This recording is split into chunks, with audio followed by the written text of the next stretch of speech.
그래서 이 사명을 감당해야 하는데, 그렇게 해서 노예에서 이제 그 파송된 이제 노회장과 시찰장들이 와가지고 예배를 인도하면서 이 교회가 정식 총회에 속하여 이 지역에 전도하는 그 교인들을 모아서 이제 정식 주님의 몸의 일부분으로서의 말씀의 선포와 성례가 집례되는 교회로서 사명을 감당한다고 인정을 해줄 때, 공인해 줄 때 이제 이 교회가 교회라는 이름을 사용하는 거예요. 그게 이제 정식으로 교회, 순천 은혜교회라 하면 바로 그러한 것을 교회라고 이제 시작하죠. 만약 그런 절차나 또 그런 인정을 공인받지 못한 상태에서 누군가가 비유가 뒤틀리고 또 자기 자신의 뜻을 이루기 위한 다른 마음 때문에 교회라고 쑥 나와가지고 건물을 얻고 거기다가 이제 교회 이름을 써붙여서 나간다 하면은 그 인정되지 못하는 거예요. 그렇게 해도, 그렇게 과정과 절차를 중요시하고 하나님의 교회의 질서를 따라서 나가도 이 교회는 항상 많은 문제들이 있기 마련이에요. 왜 그럴까요? 인간은 천사들의 모임이거나 죄 없고 흠 없는 그런 의인들만 모아가지고 교회가 된 것이 아니라 이 세상에서 가장 약하고 가난하고 병들고 연약한 사람들이 모인 것이 교회예요. 그렇기 때문에 이 교인들이 다 한 번에 변화하여 거룩해지고 한 번에 다 천사가 되고 의로워진 하나님 백성으로서 완성되느냐? 그렇지는 못하거든요. 그러니까 그런 도상 위에 길을 걸어가고 있는 과정에 있는 교회이기 때문에 불쑥불쑥 옛 근성이 나와요. 그래서 혈기가 나오고 또 시기와 질투와 미움이 나오고 다툼과 분쟁을 통해서 많은 갈등과 오해가 있기 마련이지. 그 교회가 문제가 생겨요. 작은 교회는 작은 대로, 큰 교회는 큰 교회대로 문제가 생깁니다. 작은 교회는 될 만하면 싸워. 큰 교회는 이권 때문에 또 많이 모이고 숫자가 있고 재정이 풍부하다 보니까 말이에요. 거기서는 이권과 명예 때문에 다툼이 생기고, 작은 교회는 너무나 살림이 없다 보니까 가난해가지고 그게 누가 더 많이 희생을 하고 있느냐, 고생을 하느냐, 이런 것 때문에 섭섭증이 걸려가지고 말을 하다가 싸워가지고 문제가 생긴다. 그래서 작은 교회는 작은 교회대로, 큰 교회는 큰 교회대로 문제가 있지. 그렇다고 해서 교회가 없어지느냐, 역사 속에 없어지느냐? 교회는 언제나 살아나죠. 개척교회가 시작됐다가 나중에 중간에 없어지기도 하고, 큰 몇만 명이 모이는 교회가 어느 날 다 산산이 흩어져 가지고 교회가 흔적도 사라진 경우도 있습니다. 그렇다고 해서 거대한 하나님의 그 교회 공동체, 그러니까 하늘에 속한 그 교회 자체가 없어지느냐? 없어지지 않고 또 새로운 교회가 생기고 또 새로운 하나님의 교회의 일꾼들이 나오는 것을 볼 수가 있어요. 우리가 늘 경험해 보지만 교회가 다 흩어져 버리고 없는 것 같으면 교회가 안 될 것 같아도 또 교회가 됩니다. 그 왜 되느냐? 그게 살아있는 하나님의 교회이기 때문에 하늘에 속한 그 교회 공동체의 생명력이 있어서 오늘 우리 눈에 보이는 것이 일시적으로 거품이 사라지듯이 사라진 것 같지만 또 다른 생명력이 있어서 그 교회가 존재하는 것을 볼 수가 있다는 것이죠. 그래서 오늘 우리는 이 교회의 중요성, 이 교회에 대한 이해력을 갖고 나가야 하는데, 지금 오늘 현대 우리 한국 교회를 적용해서 우리 교회가 정말 성경이 말씀한 그 교회, 본래 하나님의 교회로서의 역할을 감당하는 하늘에 속한 그 진정한 교회로서의 생명력을 공급받고 그 생명의 능력이 나타나고 그 안에서 성령의 열매가, 성령의 은사가, 성령의 그 무한한 은총들이 왕성히 나타나는 교회의 역할을 감당하느냐 하는 것을 살펴봐야지. 2000년 전에 세계 교회가 시작될 때의 교회는 외적으로는 초라한 그런 구성 멤버들이 있었지만 교회가 성령의 능력과 권능으로 뜨거웠죠. 100여 년 전에 한국 교회가 시작될 때도 역시 가난하고 소외되고 그런 연약한 사람들이 모였지만 한국 교회도 뜨거웠어요. 불같이 뜨거운 한국 교회 성령의 역사가 있었죠. 그런데 현대 사회는 오늘날 그 시대와 비교해 보면 시대적인 변천을 통해서 왕성하고 변화되고 영적으로나 육적으로나 모든 게 다 화려하게 이제는 교회로서의 완전한 구성을 한 것처럼 보이는데 실제로 교회 하나하나를 분석해서 비교해 볼 때 현대 교회는 과거의 교회에 비해서 생명력이 옛날과 못하다는 거죠. 그와 같은 그러한 생명의 능력과 성령의 은사와 성령의 표적과 기적들이 따르지 못한다는 거죠. 개인의 삶, 오늘 우리의 신앙의 삶을 적용해 봐도 우리의 삶도 그와 같이 뜨거운 생명의 능력과 은혜가 없다는 거죠. 왜 그러하느냐 하는 것을 성경을 통해서 우리가 진단해 봐야 하는데 오늘 낮에 뭐라고 말씀했어요? 신약에 있는 지난주의 말씀인 포도나무 비유에 가지가 포도나무에 굳게 붙어 있지 않고 이탈되어 있으므로 생명이 교류되지 못해 열매를 맺지 못한다고 말씀한 같이 오늘 본문의 말씀 1절에도 무리에게서 스스로 나누어져서 그 공동체를 따르지 아니함으로 진정한 생명의 지혜가 나타나지 않기 때문이라는 이 말씀과 똑같은 그런 맥락에서 우리가 이해를 해야 돼요. 그러니까 하나님의 교회 공동체가 하나님의 통치 속에 나아가고 있는데 이 교회에 흘러야 할 하나님의 성령의 생명수가 끊임없이 흐르고 생명의 능력과 에너지가 나타나서 진리의 말씀으로 진리의 성령이기 때문에 진리의 말씀으로 참된 지혜와 참된 지식과 참된 능력이 나타나는데 이게 성실되었다는 거죠. 또 그 하나님의 그 모든 성령의 은혜와 은사들이 우리의 삶에 실제 삶에 우리에게 따라야 하는데 이것이 따르고 있지 못하다는 거죠. 무엇이 대체되었느냐? 현대사회에 눈에 보이는 이 현상적인 것들, 다시 말해서 우리가 살고 있는 그러한 것들의 경제적인 풍요, 육신적인 안일함과 자유, 더 나아가서 방종이죠. 또 내 자신이 그렇게 사회적으로나 또 우리 모든 면에서 그렇게 초라하고 보잘것없고 빈천하고 그런 천한 사람이었는데 어느 순간인가 이제 사회적으로 높은 지위에 와 있고 또 풍요로움을 갖추고 있고 모든 사람이 인정해주고 있는 그런 지위에 있게 되니까 나도 모르게 마음이 도도해지고 교만해지고 거만해졌어요.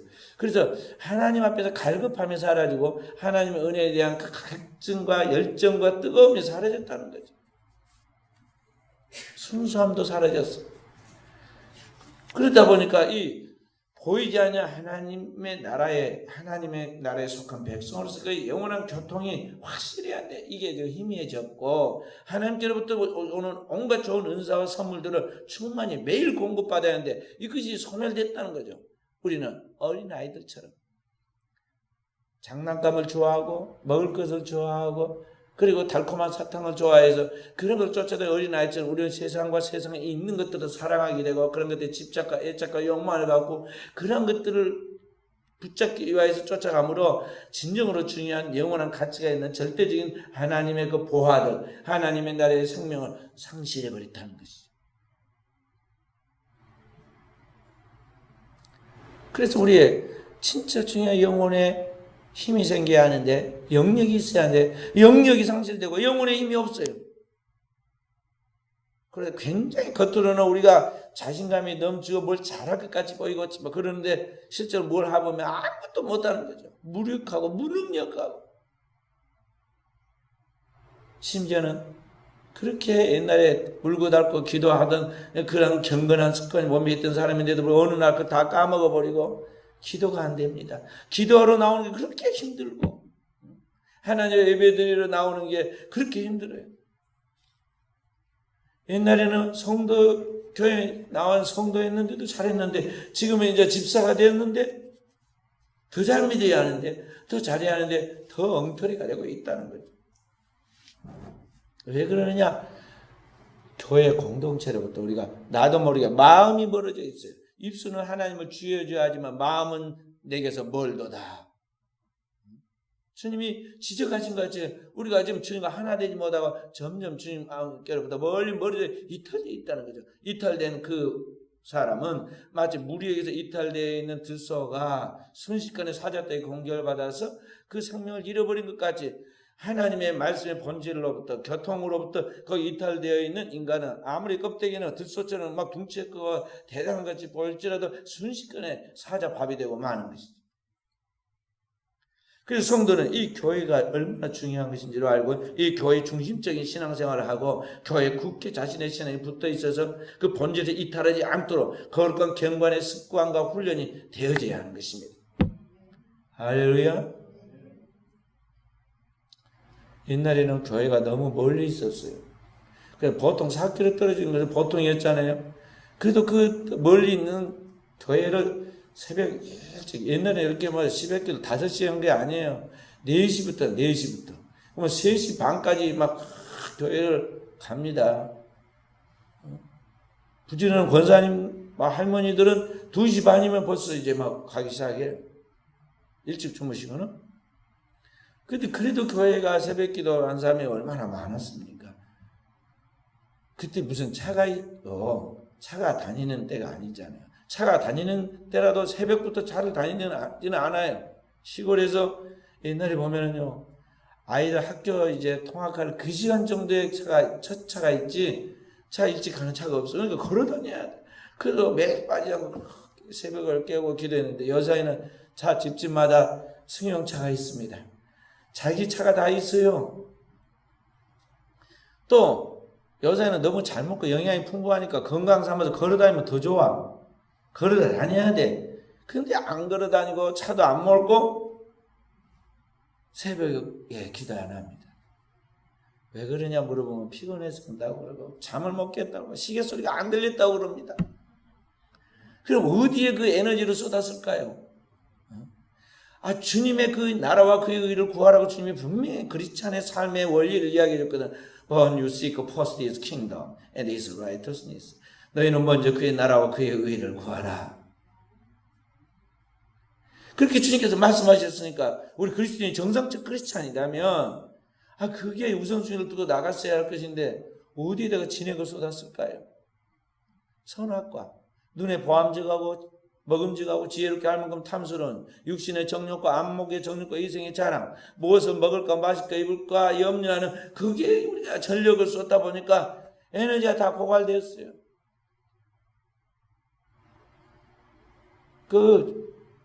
옛날에는 라디오도 귀했는데 흑백 TV가 나오더니 그것도 못해서 이제 칼라 TV가 나오고 칼라 TV도 이제 요새는 막 저희가 다 이해를 못할 정도의 그냥 막 그런 영상이 화질이 좋은 영상으로 하나만 나온 것이 아니라 방송에 하나만 나온 것이 아니라 수십 개, 100개가 넘는 채널이 있어가지고 시간은 정해져 있는데 이것 볼라 저것 볼라 홍보는 또 얼마나 많이 합니까?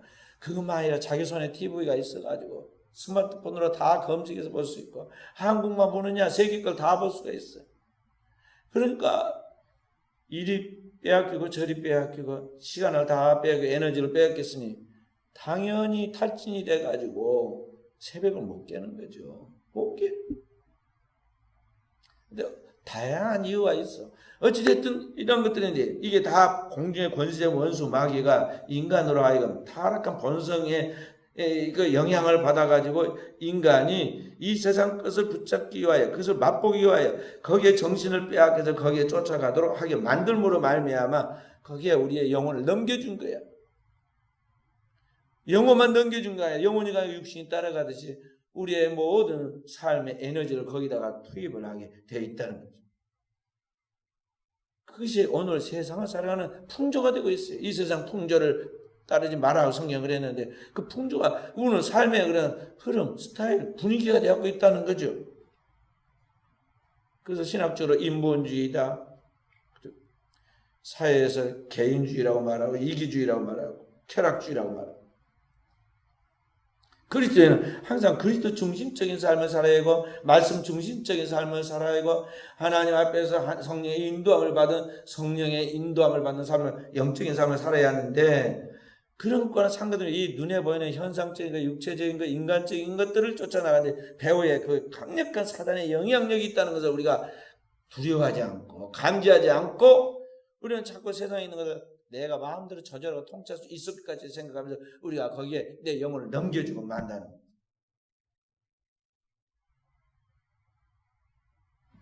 그러다가 어느 순간인가 점점 가지가 줄기에서부터 멀어져 있은 것 같이 우리 영혼이 이제 하나님의 말씀의 본질과 은혜의 본질과 진리 안에 사는 삶의 거룩한 경건과 그 교회 공동체를 통해서 우리가 살아가는 삶의 자세가 흐트러지기 시작하면서 우리 영혼의 생명이 고갈되는 거예요. 영혼에 이제는 너무너무 생명에 살 힘이 없어지고 우리의 영혼뿐만 아니라 우리의 육체의 삶의 정신에도 너무나 삶이 허무하고 공허해지고 영과 육이 분리되어 가면서 우리의 삶에 스트레스가 오는데 그 괴리감에서 오는 스트레스가 질병을 불러와요. 질병. 그래서 스트레스가 만병의 근원이에요. 그리고 이런 스트레스가 정체되고 우리 안에서 계속 쌓여서 적체되면은 이게 큰 병들을 가져오는데 소위 암이라는 병이 들어오죠. 그 외에도 잘 먹고 너무 놀아가지고 몸에서 땀을 빼지 않고 일 안 해가지고 지방이 많이 쌓여서 오는 혈관 질환이 생기죠. 또 그 외에 다른 여러 가지 문제들도 있어요. 그래서 현대인들은 이걸 또 해결하려고 인간적인 방법으로 뭐 의학 처방을 받아보고 병원에 가서 치료받고 수술해보지만은 그게 다 뭐냐면은 뭐 거기서 거기에요. 안에 막 탕탕 골맞고 있는데 그 위에를 말이죠. 막 붉은 여두 그 소독약으로 싹 한번 문지르고는 나사딱 그러듯이 말이죠. 오늘 우리가 대충 그걸 해결하려고 그래. 근본적인 문제의 원인을 하나님 앞에 나와서 그 말씀을 통해서 성령의 검이 하나님의 말씀을 통해 수술받고 하나님의 성령의 거룩한 생명의 에너지를 통해서 치유받고 하나님의 우리를 구원하시는 그 은혜를 체험해야 하는데 본질적인 문제를 하나님 앞에서 치유받으려 하지 않고 수고하고 무거운 짐이 진 자는 다 내게로 와서 내게 와서 주님으로부터 치유함을 받고 쉼을 얻으라고 그랬는데 주님께 와서 주님께로부터 구원과 치유를 받지 아니하고 우리는 땅 위에서 사람들의 수단과 방법, 인간적인 그런 걸 통해서 해결을 하려고 맨날 똑같은 일에 반복을 하고 있다는 것이죠. 그래서 우리는 다시 어디로 가야 되냐면 탕자가 아버지 집으로 돌아가야 되시 우리는 주님의 몸된 교회, 아버지의 집, 내 집은 만민의 기도하는 집이라고 그랬잖아요. 아버지의 집이 교회에 돌아와야 하고 교회에 굳게 붙어 있어서 아버지의 음성을 듣고 순종하는 자녀처럼 오늘 우리가 하나님의 말씀에 철저하게 복종해야 하고 그 말씀의 계명을 따라 살아야 하고 그 말씀을 따라 살 수 있는 능력이 내게 없으므로 오늘 우리는 그 하나님의 말씀 따라 지킬 수 있고 능력을 따라 살아갈 수 있도록 성령의 도우심을 받아야 하는 것입니다. 성령은 우리를 도우시는 우리의 변호사이고 우리를 돕는 자이시고 우리의 삶의 모든 것을 공급해 주시는 전능하신 하나님이세요. 그 성령을 주시려고 주님이 이 땅에 오셨고 인간과 하나님 사이에 가라막힌 장벽인 죄의 문제를 해결해 주셨고 그 믿는 자에게 성령이 늘 임마누엘 하셔서 동행하셔서 우리와 함께하도록 역사하고 있는데 교회가 바로 그 아버지께서 역사하시는 모든 집이다 이 말이죠. 모든 기관이에요. 그러니까 이 교회의 중요성을 성도는 알고 말세가 될수록 모이기를 흩어버리고 개인주의, 이기주의, 세속주의, 정력주의로 나가는 이 세상의 풍조를 쫓지 말고 우리는 날마다 마음을 새롭게 함으로 오늘 모이기를 힘써서 성령 안에서 진리로 살아가는 삶을 철저하게 내 안에 습득하고 훈련해서 하나님의 역사가 오늘 나를 통해서 나타나도록 해야 하겠습니다. 할렐루야. 그래서 교회가 무언가에 대하여 그렇게 믿음으로 살려고 애를 썼던 사람 아브라함과 그의 후손 다윗의 이야기 이를 우리가 살펴봤어요. 다윗은 하나님의 선택된 사람이고 하나님이 함께 하시니까 놀라운 표적과 기적을 나타내는데 다윗이 어느 때 위기를 만나냐 하면요 사울 왕에게 쫓겨가지고 블레셋 군대에 쫓기고 사울 왕에게 쫓겨 있을 때 아주 절체절명의 위기같이 보입니다. 왜냐하면은 다윗이 숨어있는 굴 속에 사울왕의 군사 3,000명을 몰고 딱 들어와서 그 앞에서 포위하고 있고 그 속에 들어가 있었어요.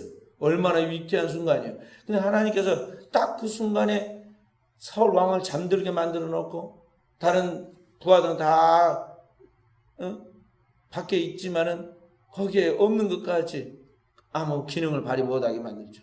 도리어 정반대로 다윗이 깨어가지고 사울왕을 죽일 수도 있는데 살려보내는 이런 것들을 한 번이랑 우연이라고 할 것인데 이게 두 번이나 계속 나타나게 하면서 위기인 것 같지만은 가장 하나님이 그와 함께 하신다는 걸 보이는 아주 구원의 순간에 이야기가 드라마틱하게 성경에 나옵니다. 그런데 다윗이 진짜 위기를 맞는 건 어느 때냐면 다윗의 생애 절정의 순간, 그러니까 왕이 되고 이제 더 이상 그걸 해야 할 수 있는 적이 없어졌을 때, 그리고 그에게 풍요로워졌을 때, 모든 것이 그에게 갖춰졌을 때, 경제적으로 살만할 때 다윗에게 보이지 않는 최고의 위기가 와요. 그게 뭐죠? 손님이 찾아왔는데 보이지 않는 원수 마귀가 교묘하게 들어왔어요.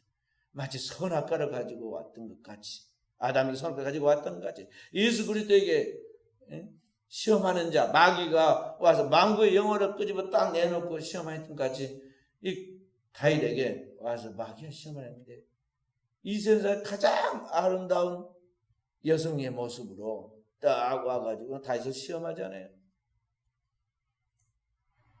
그리고 다윗이 그때부터 이제 바늘구멍처럼 말이죠. 작은 구멍에 방축에 구멍이 뚫렸는데 그 물 구멍을 통해서 나중에 방축 전체가 터져서 전멸하듯이, 사람이 전멸하듯이 지금 그 작은 것부터 시작해서 그 집안에 큰 문제가 생기기 시작하는데 그 집안 전체 자녀들이 다 보니까 쓸만한 자녀가 하나도 안 나고 타락합니다. 그 중에서 나중에 다윗을 이어가서 하나 나오긴 나오는데 정통 이제 거룩하게 신앙 안에서 살아서 그런 정실 부인에게서 나온 것이 아니라 이게 범죄해가지고 거기에 이제 정식으로 부인이 아니라 이 이상한 방법으로 첩이 됐던 이 첩에게서 말이야 나온 솔로몬에게 통해서 다윗의 왕권이 계승되어야만 하는 그런 인간의 죄악된 삶의 모습이 성경에 적나라하게 나와요. 그런데도 불구하고 하나님은 늘 다윗 편이 되어주시고 다윗의 기도를 들어주시고 다윗을 통해서 하나님의 구원의 역사를 이루어서 인류 구원의 구속사를 이루어 가시죠. 왜 그러느냐? 왜 그러느냐? 그게 왜 그런다고 그랬어요? 하나님의 구원의 역사를 그 교회를 통해서 나타내실 때 최초의 인류의 조상이 아담의 가정이 하나밖에 없으니까 그 가정이 교회예요. 하나님을 모시고 남편과 아내가 마치 신랑전 그리스도와 신부된 성도처럼 연합을 이루어서 하나님께서 이 땅에 드러내는 영광을 드리는 그런 만물을 통해서 다스리고 정복하면서 하나님의 영광을 이 땅에 드러내는 그 역할을 합니다. 교회이죠. 첫 번째 인류가 죄로 말미암아 멸망했을 때 노아의 홍수를 심판하시고 노아를 통해서 또 새로운 교회를 세우십니다. 노아와 그의 8 식구들이 교회가 됐죠. 그래서 하나님 아버지를 경외하고 앞에서 제사를 합니다. 그리고 그 백성들 그를 통해서 이제 모든 짐승들과 모든 것들의 생명을 이 땅에 번식시켜서 다시 새로운 인류가 나타나게 되는데 그 후손 중에서 이 노아의 후손 중에서 셈의 후손이 아브라함이고 그 아브라함을 선택해서 하나님께 또 새로운 인류를 하나님 백성을 거기에 시작하죠. 아브라함과 그의 후손을 통해서 하나님의 교회를 새롭게 세워가는데 그렇게 해서 세운 이스라엘 12지파의 그 종족들이 이스라엘 민족이 되고 이스라엘 민족이 곧 하나님의 구약의 교회예요. 그래서 하나님은 이스라엘 백성들을 뭐라 말씀하시느냐면 세상 모든 나라들에게 복음을 전하도록 세운 나의 제사장이라고 그랬어요. 그러니까 이스라엘 나라는 제사장 나라 하나님의 교회란 말이죠. 그 교회를 하나님께서 세상 곧 애굽에서 이끌어내서 하나님의 약속한 언약의 땅에 거꾸로 가나안 땅에 정착시켜서 거기서 하나님의 나라의 이상을 실현시켜 나갈 때 그때 그 백성들을 이끌고 나아갈 하나님의 종 일꾼이 누구냐 하면은 다윗이에요. 하나님이 선택하셨다는 거예요. 그리고 하나님이 그게 약속하셨어요. 자, 그래서 한번 성경을 한번 보도록 하십시다. 사무엘상 16장 7절 말씀 한번 보십시다. 사무엘상 16장 7절 말씀.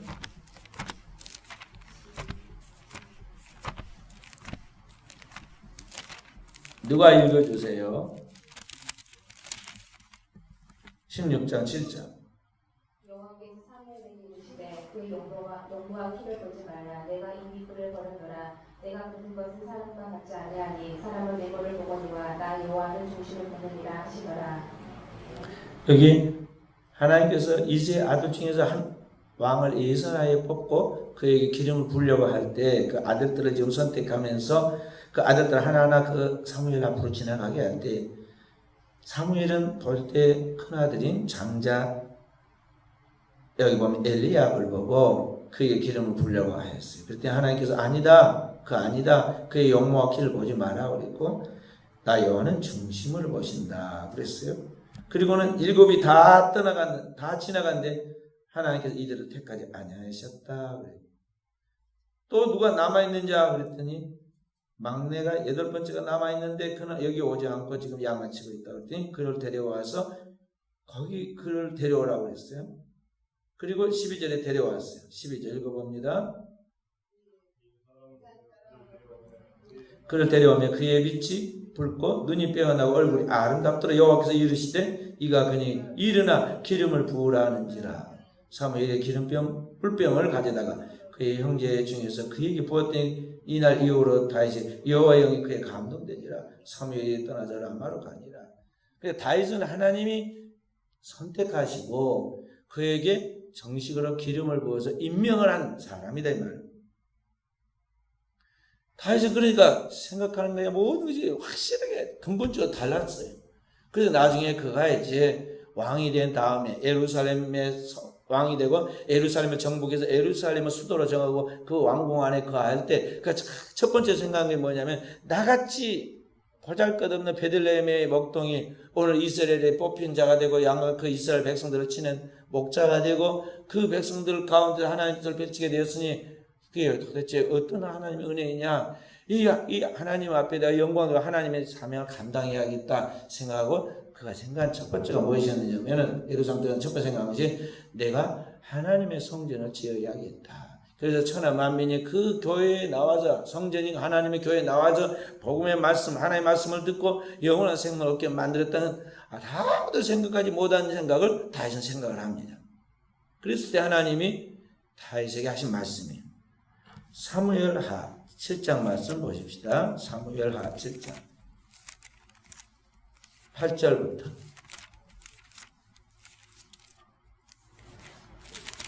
7장 8절 읽어보세요.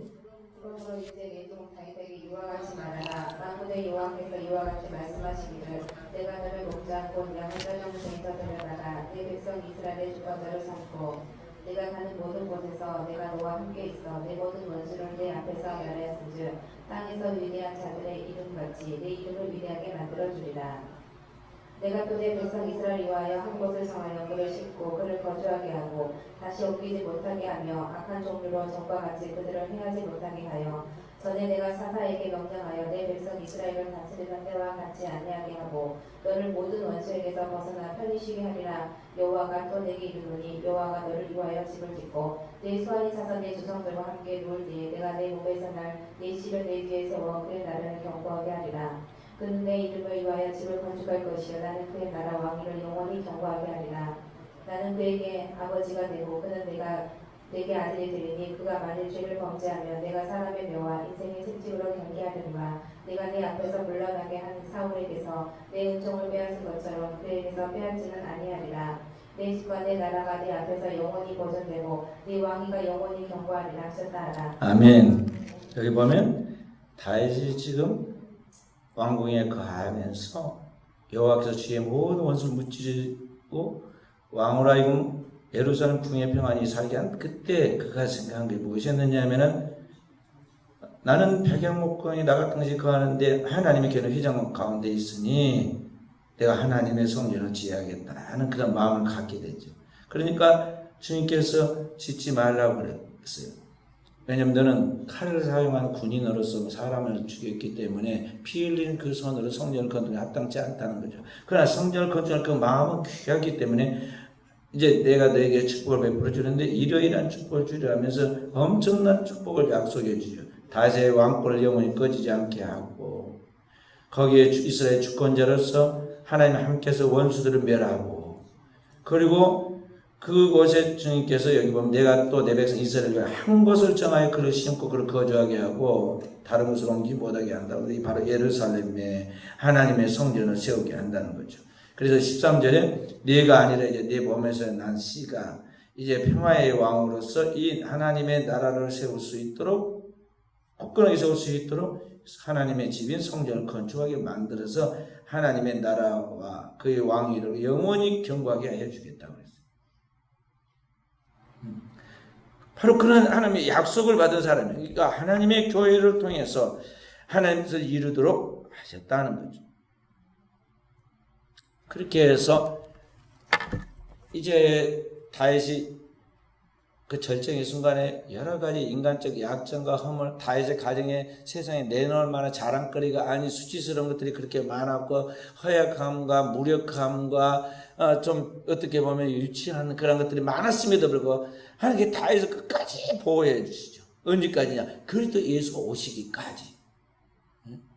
그리스도 예수가 오시기까지. 그래서 아브라함과 다윗의 계보 예수 그리스도의 세계라는 마태복음 1장 1절에 그리스도의 이제 새로운 구속의 나라가 이루어져서 다윗의 왕권이 영원토록 그리스도를 통해서 이루어지기까지 하나님의 이 다윗을 끝까지 붙잡아 준다는 거죠. 그 왜 그러냐? 바로 이스라엘이 교회이고 그 이스라엘의 그 교회에 굳게 붙어 있는 다윗을 하나님께서 책임을 져 주신다는 거예요. 그것을 알지 못하고 껍데기만 보는 사람들은요. 다윗을 바라보면서 처음에는 그렇게 충성하고 얼마나 다윗을 좋아하고 사랑했습니까? 다윗은 천천히요, 사울은 천천히, 다윗은 만만히 이르라 그렇게 하면서 막 다윗을 따르고 그를 다 12지파가 왕으로 모셨어요. 3번이나 기름 부어가지고 이스라엘 왕으로 세운 아주 유명한 다윗 왕이에요. 그런데도 불구하고 나중에 가서는 다윗이 하도 이상하고 수치스러운 일이 많이 나타나고 그러니까 백성들이 막 돌았습니다. 끝까지 충성했던 요압도 돌아서고 친구이면서 뛰어난 책사였던 아이도벨도 돌아서고 그 몸에서 난 자기의 친아들들인 암논도 거기 압살롬도 아도니아도 다 돌아서요. 심지어는 자기의 첫 번째 부인이었던 미갈도 자기 남편을 얼마나 깔보고 무시하는 말을 막 합니까? 다 멸시전대하고 무시했습니다. 그래서 하나님은 다윗을 버리지 않으세요. 끝까지 책임을 지시죠. 왜냐하면 교회는 주님의 몸이고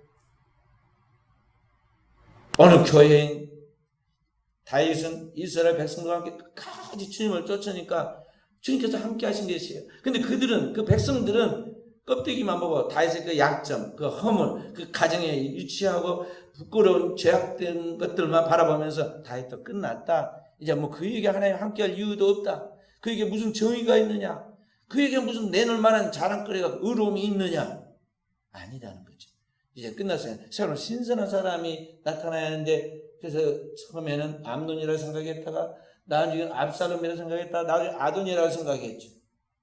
근데 하나님이 다 피하고 끝내 다윗을 통해서 역사하시고 전혀 정통성을 띠지 못해가지고 희망이 없는 우리가 잘한 대로 적자들, 그러니까 정통 부인에게서 난 정실 부인에게서 난 자녀가 왕권을 이어받는 게 정상인데 이게 첩에게서 그것도 부정한 관계 속에서 맺어진 그 첩에게서 태어난 자녀는 희망이 없는데도 불구하고 그 죄인의 몸에서 죄인의 씨에서 도리어 하나님 구원의 역사를 이루죠. 단지 다윗의 아들이라는 그 명분 때문에 그렇게 하세요. 오늘 우리가 그렇다는 것이죠.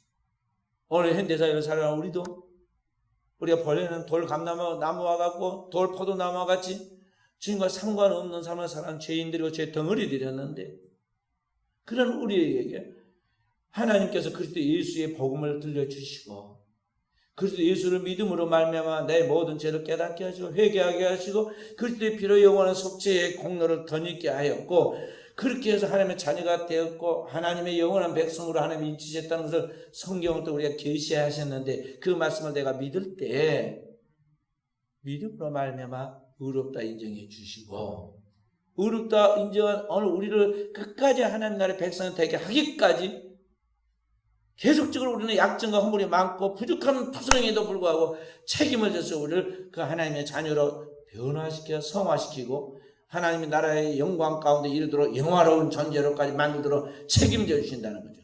무엇으로 이렇게 만드냐? 성령으로 이렇게 만들어 주시는 거예요. 그래서 은혜 받은 그리스도 예수의 사람들, 믿는 사람들은 반드시 성령으로 살아야 돼요. 성령을 쫓아 행하고 성령으로 살고 성령으로 행동하여 나가도록 해야 한다는 거죠. 왜냐하면 그렇지 않으면 나도 모르게 세상으로부터 오는 나의 근성, 내 본래의 본성, 죄성이 있는데 불쑥불쑥 이게 튀어나와 육신의 정욕, 안목이든 이성의 자랑이 흘러나오고 자기 자랑이 나오고 교만이 나오고 미움과 시기와 다툼이 나오는 거예요. 나와요? 안 나와요? 안 나오죠? 나와. 박정희 목사님 보면 커피 마시고 있어. 커피는 식당에서 마시고 예배당에 안 갖고 와야 돼. 목회자는 설교를 하다 보니까 지금 이제 어쩔 수 없이 목이 말라서 먹지만은 안 먹는다고 안 죽어. 안 죽은다니까. 설교 안 하니까. 그러니까 오늘 우리가 신앙생활에 나가면서 나오냐 안 나오냐 이 말이죠. 이제 우리 박정희 원사님이야 그런가 하고 삐꾸 사람 아니지만이죠. 제가 예를 들어서 지금 막 설교를 오늘 했는데 죄에 대한 책망을 막 설교를 했습니다. 그런데 오늘 뭔가 지금 영적 상태나 심리적 상태가 불안정하고 괴로움에 쌓여있고 고통이 있는 사람이 왔는데 해피는 그 말이 자기 마음에 탁 찔려요. 그러면 뭐가 생겨요? 분노가 일어나고 섭섭증이 일어나고 말이죠. 막 나오는 거예요. 다 누구에게서 나오는 거냐? 자기 안에서 나오는 거예요. 자기 안에서. 자기 안에 문제예요. 그런 거죠. 인간은 그렇게 되고 있어. 그래서 이런 것들을 우리가 어떻게 해야 하느냐? 영이 강한 자가 약한 것을 지배하고 나가는 거예요. 그러니까 오늘 우리가 성령의 충만함을 받고 성령의 능력으로 무장하면 이 육체의 내 근성과 속성과 내 죄성이 다 거기에 지배를 당하고 물러가게 되었고 죽게 되었고 있는데 내 안에 성령의 능력에 충만한 역사가 없고 성령이 지배하지 않으면은 내 인간의 생각이 뾰족뾰족 튀어나오고 내 잘남과 똑똑함이 나오고 내 자랑이 나오고 내 자신의 막 그런 것들이 막 나와가지고 하나님의 백성다운 그 거룩함과 신선함과 깨끗함이 없어진다는 거예요. 그래서 그리스도인은 주님께 굳게 붙어있는 방법은 뭐냐면 진리의 말씀을 계속 생각하도록 해야 하고 그 말씀을 읽는 것과 듣는 것과 그 말씀을 지켜서 살아갈 수 있도록 끊임없이 노력해야 하고 그렇게 살 수 있도록 인간의 한계를 넘어서는 그때 우리를 돕는 분이 성령이 우리의 연약함을 도와서 하나님 백성으로서 하나님 백성답게 살아가도록 역사하신다는 거죠. 그래서 성령이 나를 떠나지 않기를 성령으로 살기를 끊임없이 우리는 기도해야 해요.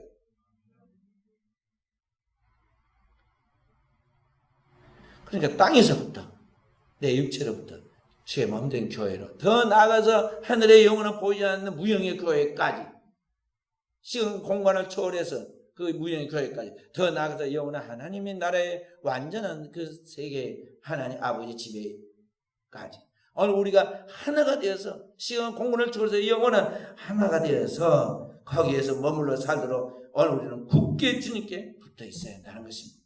그 예행 연습이 오늘 교회 신앙생활이고 그런 신앙생활의 훈련을 통해서 여러분과 저의 영이 강해지고 강한 영이 육체를 다스려서 끌고 가는 것입니다.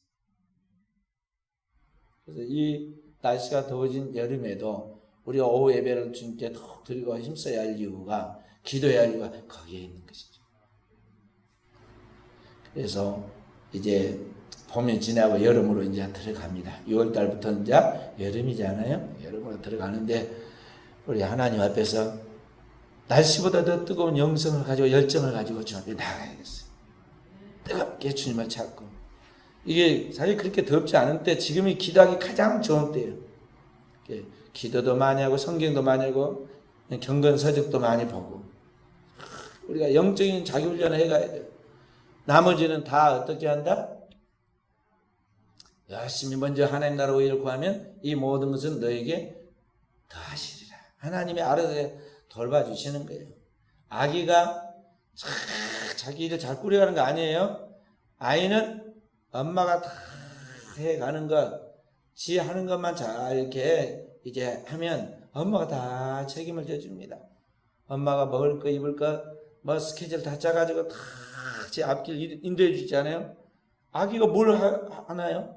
아기는 열심히 먹고 빵긋빵긋 웃고 말도 했고 잘하고 자기 혼자 즐기고 있으면 엄마가 다 해줘요. 엄마 아빠가. 그와 똑같은요. 이 온 우주는 하나님이 통치하는 세계고 그분이 이끌어 가시는 거예요. 그리고 그 하나님께서 그 하나님의 집, 하나님의 나라에서 모든 우리에게 대한 모든 계획을 세워놓고 있거든요. 책임을 지십니다. 그러니까 우리는 그 아버지 뜻이 무엇인지, 그 아버지 안에서 우리가 오늘을 어떻게 사는 게 축복된 삶인가를 늘 하나님 앞에서 훈련해서 저 앞에 깨어 있으면 주님이 시간과 공간과 또 모든 여건을 초월해서 우리의 삶에 가장 좋은 최선의 응답을, 최고의 축복을, 가장 적절한 최적의 때에 역사하신다는 것을 알고 오늘도 이 믿음에서 승리해가는 우리 사랑 성도들이 되어지기를 주의 이름으로 축원드립니다.